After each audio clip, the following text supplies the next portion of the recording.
बिस्मिल्लाहिर्रहमानिर्रहीम। अस्सलाम वालेकुम। परदेसी न्यूज़ के साथ मैं हूँ साजिद अली।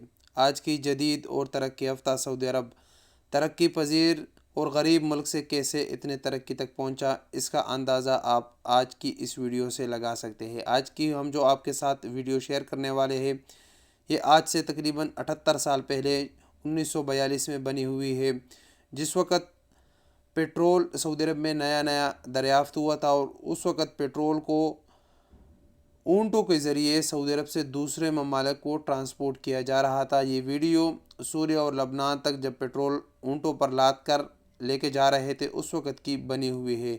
इस वीडियो से आप अंदाज़ा लगा सकते हैं कि पिछले 78 सालों में सऊदी अरब ने कितनी तरक्की की, कितने मराहल गुज़रे हैं, कितने मुश्किलात और चीज़ें बर्दाश्त की है और तरक्की अपने मुल्क को तरक्की दी है। ये वीडियो मुलाहिज़ा करें, बहुत इंटरेस्टिंग वीडियो है। अस्सलाम वालेकुम वरहमतुल्लाहि वबरकातुहू।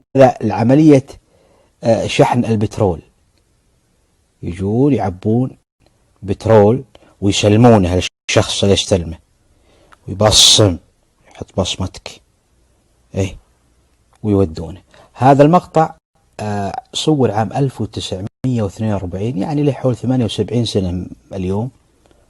وليظهرون الأفراد اللي يظهرون بالتصوير هذا حسب ما هو مذكور أنهم أفراد من الرولة هلا العالية، مودين بترول على تدمر بسوريا.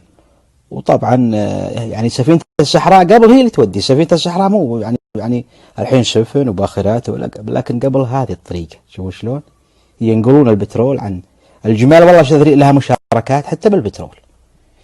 فالتصوير هذا صوروا من أكثر من كم يوم، يقول حتى يناموا بالصحراء ومدري شلون معاهم يصورونهم يعني.